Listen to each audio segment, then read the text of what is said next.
Special song लाया हूँ आप लोगों के लिए। ये एक्चुअली 600 साल पुराना गाना है। वाओ, लाइफ कितना फ्रेजाइल होता है हमारा, इसका वर्णन किया गया है और ब्रह्म के साथ अपने आप को जोड़ने के लिए बोला गया है यहाँ पे। तो it's a very philosophical song, it's a fantastic song.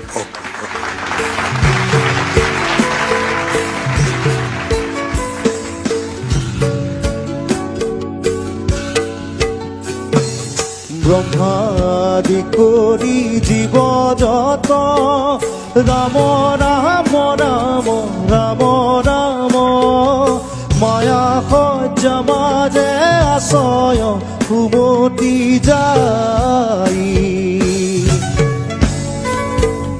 তুমি হে চৈতন্য সনাতন ৰাম